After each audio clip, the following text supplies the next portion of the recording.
आज विठ्ठल सहकारी साखर कारखान्याची 50वी वार्षिक सर्वसाधारण सभा आणि त्याचबरोबर आपल्या कारखान्याचं बॉयलर अग्नी प्रतिपादनाचा कार्यक्रम पार पडला। यासाठी मोठ्या उत्साहानं शेतकरी आले होते। या हंगामामध्ये 20 लाख टन गाळप करण्याचं उद्दिष्ट आम्ही त्या ठिकाणी ठेवलं आहे आणि 7,500 टनाची कॅपॅसिटी आता 14,000नं कार्यान्वित करण्याचा आम्ही त्या ठिकाणी काम पूर्णत्वाला आलं आहे आणि आता यावर्षी 14,000 गाळप करण्याचं उद्दिष्ट आमचं पर डे आणि 20 लाख टन गाळप करण्याचं उद्दिष्ट आहे। या निमित्तानं दिवाळी सणासाठी माझ्या सर्व कर्मचारी बांधवांना 8.33 म्हणजे 1 महिन्याचा पगार त्या ठिकाणी बोनस म्हणून देण्याचा निर्णय आम्ही त्या ठिकाणी घेतला आहे आणि त्याचबरोबर येणाऱ्या दिवाळीसाठी 200 रुपयेचा हप्ता दुसरा पहिला 2803 रुपये दिला आहे, आता 200 रुपयेनं आपण त्या ठिकाणी हप्ता देतो आहे आणि उर्वरित 500 रुपये आमचे तयार आहेत। आता ज्या कारखान्याने आपल्याबरोबर स्पर्धा करणं आवश्यक आहे, ज्यांनी 75 केलं, ज्यांनी 100 म्हणले आहेत, आम्ही आता 200 केला आहे। आता तुमचा काढा, आमचे पैसे तयार आहेत, आम्ही पुढं त्या ठिकाणी 3500 देण्यास आम्ही कटिबद्ध आहोत आणि सभासद शेतकऱ्याचा माझ्यावरती संचालक मंडळावरती विश्वास आहे की आम्ही त्या ठिकाणी कारखाना यशस्वी चालवून जाहीर केलेला दर देण्यास आम्ही बंधनकारक आहोत। परिषदांमधून ह्या कारखान्याच्या ह्याच्यावरती आरोप केला जातो, कालच ते पण झाला आहे, पण किरण कुर्ती असतील यांच्याकडून पण काय सांगाल? आपण बघितलं असेल, आज मी कारखान्याच्या सर्व सभासदांना सगळा हिशोब त्या ठिकाणी रुपयाना रुपयाचा दिला। मग माझी जबाबदारी काय आहे? मी सभासदाला हिशोब देणं आणि मी ते सभासदाला देतोय।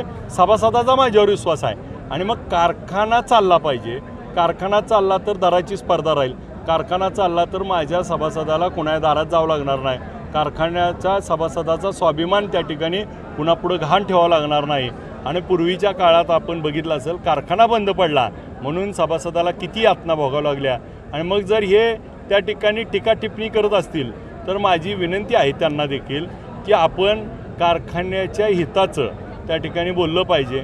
कारखान्यावरती आरोप करून प्रत्यारोप करून कारखाना चालवण्यासाठी आम्ही जे कष्ट घेतोय त्याच्यावर बघितलं पाहिजे आणि तुमच्या प्रश्नाची उत्तरं त्या ठिकाणी देण्याचं आणि तुम्ही जे आज तक्रारी केल्यात, जे कारखान्याच्या बाबतीत चौकशा लावल्यात, ह्याच्यातनं कारखान्याचंच नुकसान होणार आहे, कारखान्यालाच तोटा होतोय।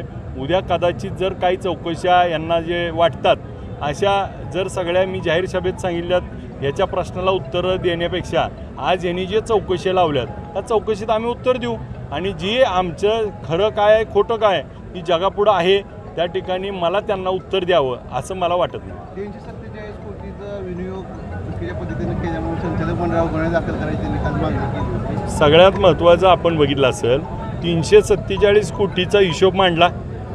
दुसरी गोष्ट, आम्हाला कर्ज कोणी दिले? NCDC आणि राज्य सरकारनं। तर NCDCला आणि राज्य सरकारला 372चा प्रस्ताव दिलता।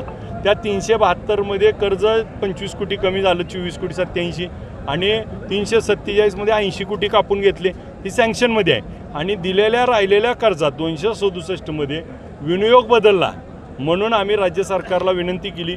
राज्य सरकारने त्याला मान्यता दिली आम्हाला सरकारनं की हा विनियोग जो केला आहे त्याला मान्यता। आता जर सरकारने कर्ज दिले आणि सरकारनंच मान्यता दिली तर त्याचा प्रश्नच उद्भवत नाही आणि या सगळ्या गोष्टीवरती सरकार त्या ठिकाणी नजर ठेवून असतं।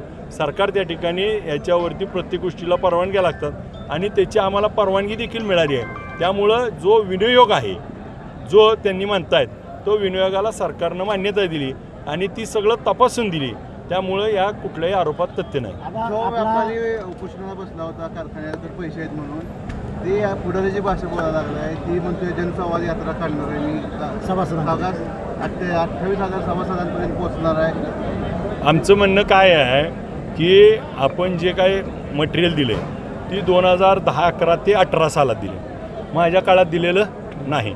मला दिलं आहे का तीच माहीत नाही, तुम्ही खरं आहे खोटं आहे माहीत नाही। मी त्यांना त्याबाबत सांगितलं की तुमचं एक स्पेशल ऑडिटर नेमू, स्पेशल ऑडिटरकडनं तुम्ही दिलेलं मटेरियल ही कारखान्यात आलं आहे का, आलेलं मटेरियल योग्य होतं का, त्याचं पैसे देणं लागतं आहे का, हे ठरलं पाहिजे। मग उपोषणाला बसल्यानंतर सर्व अधिकारी जवळच्यांनी त्या ठिकाणी आग्रह केला आणि मग या निमित्तानं माझं विनंती आहे, जर तुमची खरी बाजू आहे तर तुम्ही साखर आयुक्ताकडनं एक स्पेशल ऑडिटर नेमून घ्या कारखान्याच्या आणि देणं लागतंय का ही सिद्ध करा। आणि सिद्ध झाल्यानंतर ही करा. मुळात तुमचं देणं हा विषय आहे आणि तुम्ही संवाद यात्रा माड्यात जाऊन माझ्याविरुद्ध परत प्रेस घेणं राजकीय ह्याच्या मागं कोण त्यांना पैसे पुरवतं आहे काय करतं ही सगळ्याला माहीत आहे. परंतु अशा गोष्टीमुळं कारखान्याचं नुकसान करणे आणि ही मागं कुणाच्या गाडीत फिरत होते आज काय करतात हे सगळ्याला माहीत आहे. आपला सांगोला सहकारी साखर कारखाना हा विठ्ठल मार्फत चालण्यात येणार आहे अशी चर्चा आहे. नाही, मुळात एक गोष्ट बघा की सांगोला कारखाना नीट चालवला म्हणून लोकांनी विठ्ठल निवडून दिला आहे. म्हणजे सांगोला नीट चालूच आहे ना, त्याला विठ्ठल मार्फत चालवायची गरज काय. त्याला ऊस सांगोला तालुक्यात आहे, त्याला कारखाने कामगार वेगळे आहेत, त्याची यंत्रणा वेगळी आहे, मी धाराशिव बी चालवतो असे किती तर आहेत. म्हणून काय विठ्ठल मार्फत चालवायची गरज नाही. सगळं बरं तिकडं चांगलं आहे ना, ती चांगलं चालवते म्हणून इकडं घेतलंय मला उलट कसं सांगते ती. 600 कोटी कर्ज आहे म्हणून सांगितलं तुम्ही. हां आता चालू आहे कारखान्यावर यातलं मागल्या संचालक मंडळाचं किती आहे त्यात? आता आपल्याला मी सांगितलं तसं ती 267 कोटी रुपये की आज आम्हाला कर्ज या वर्षीचं मिळालेलं आहे. मग 347मध्ये 80 कापून घेतल्यामुळे 267च आमच्या काळातलं आहे. त्याच्यात पण 175 कोटी 87 लाख आम्ही मागचं फेडलं आहे आणि मागच्या काळातलं उर्वरित कर्ज आहे. मुळात मुद्दा काय आहे कारखाना चांगला चालवणे आणि कारखान्याला आवश्यक असणारं जे खेळतं भांडवल आहे ते आम्ही ठेवण्याचा प्रयत्न केला. म्हणून यावर्षी टोळ्यांना पैसे देऊ शकलो. आज आम्हाला कोणा दारात कर्जाला जावं लागलं नाही.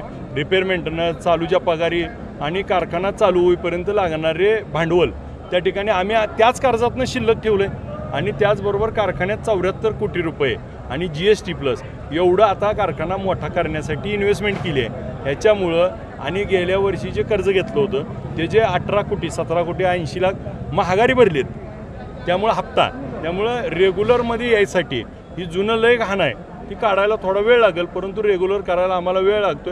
परंतु यावर्षी 20 लाख असे 2 हंगामात जर गाळप झालं तर तो कारखाना पुन्हा एकदम चांगल्या स्थितीत येण्यासाठी आम्ही प्रयत्न करू. कारखान्यावर 1100 1150 कोटीचं कर्ज आहे असं नाही मगाशी आपण मगाशीच मी लिगली कारवाई करणार नाही. एक गोष्ट अशी आहे ते कायदेशीर त्याबाबत जी चौकशी करून ह्या अशा बदनामीकारक गोष्टी होत आहेत याला कुठंतरी थरा न देता याच्यावरती कठोर कारवाई होणं अपेक्षित आहे आणि सभासदांची आणि संचालक मंडळाची तीच भावना आहे.